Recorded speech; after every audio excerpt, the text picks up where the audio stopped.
Middle east में America, Israel और Iran के बीच जारी तनाव के बीच भारत के लिए एक बेहद दुखद और चिंताजनक खबर सामने आई है। ओमान के तट के पास एक कार्गो जहाज पर हुए हमले में एक भारतीय नागरिक की मौत हो गई है। इस जहाज पर कुल 16 भारतीय सवार थे। ओमान के मैरीटाइम सिक्योरिटी सेंटर ने इस घटना की पुष्टि की है। जानकारी के मुताबिक ये तेल टैंकर सुल्तान कबूस पोर्ट के पास उत्तर पश्चिम में स्थित था। रिपब्लिक ऑफ मार्शल आइलैंड्स के इस जहाज पर मस्कट गवर्नर से करीब 52 नॉटिकल मील की दूरी पर हमला हुआ। बताया जा रहा है कि विस्फोटकों से लदी एक मानव रहित ड्रोन बोट जहाज से टकरा गई। उस समय जहाज में लगभग 60,000 मैट्रिक टन कार्गो मौजूद था।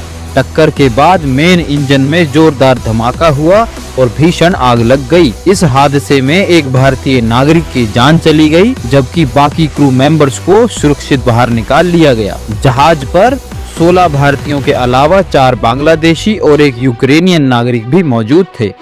इन सभी को रिपब्लिक ऑफ पनामा की मर्चेंट नेवी ने रेस्क्यू किया। वहीं ओमान की रॉयल नेवी लगातार इस टैंकर की स्थिति पर नजर बनाए हुए है और आसपास से गुजरने वाले अन्य जहाजों को भी अलर्ट पर रखा गया है। ये पहली बार नहीं है जब इस इलाके में भारतीय नागरिकों को निशाना बनाने वाली घटनाएं सामने आई हों। इससे पहले मुसद्दम गवर्नर के खसाब बंदरगाह के पास भी एक तेल टैंकर पर हमला हुआ था। उस जहाज पर सवार 20 लोगों में से 15 भारतीय थे।